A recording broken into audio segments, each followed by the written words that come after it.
Agent 003 today. We're gonna go outside, grab some footage, some play testing real quick, and then we'll talk a little bit more about it.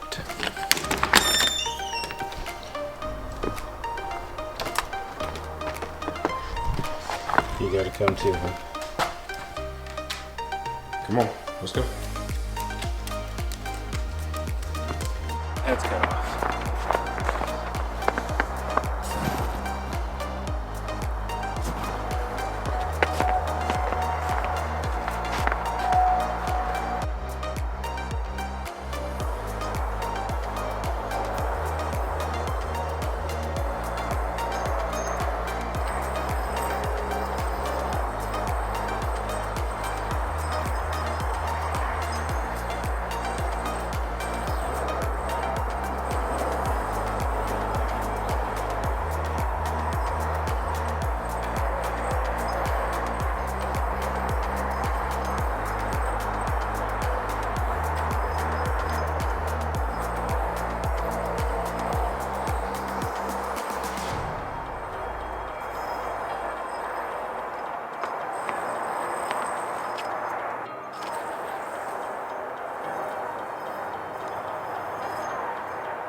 Alright, before we hop into the specs, what can I tell you about the Agent 003 that you might not already know? Agent Series is kind of like a signature model for the players. So this is Dan Dietz' Agent Series yo-yo, and they kind of break down what they want, or some basic elements, or what they want from the design. And then I go into it and kind of polish it and get it where I want it, where I think they're gonna like it. And then we go back and forth after the prototype to see if it's what we wanted or not. So this is the Dan Dietz version, the Dan Dietz Agent Series yo-yo, and then it ends up being one of our shipments for Patreon. And right now the Agent Series are exclusive to shipments over there and restocks over there. I know you're all getting your push-ups in for Push-Up January. And if you're not, it's not too late to start. 100 a day on average. All right, let's go over the specs. What was it? 65.5 grams. Plays a little bit heavier. It's got plenty of rim weight on it.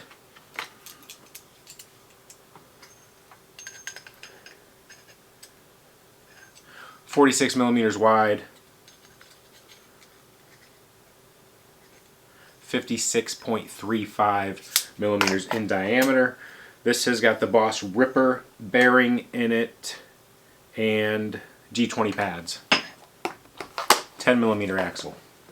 So the starting point for the Agent 003 was Dan's first signature, the Dietz by One Drop, back when he was on the One Drop team. And the catch zone, now it's not perfectly, it doesn't jump off the screen at you, but once I mention it, I'm sure you can see the similarities there. You've got the rim with a big step down and then a flare out towards the response area for the catch zone. The yo-yo is much larger too. The Dietz I think was like 52, 54, but you'll see much larger.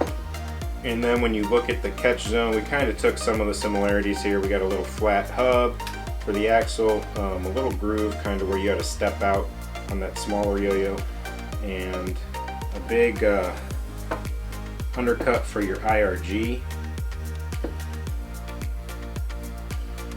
So that was kind of the starting point for it, kind of updating his old signature design, giving it some just G2 aesthetics, I would say, overall too, and just bringing it into the forefront of a modern yo-yo, what competes well for today's standards and can live up to what players are doing these days. If you guys know Dan, he's very competitive based in his throwing style, so we needed something that was larger, long spinning, stable, solid binds for all the wild binds he does.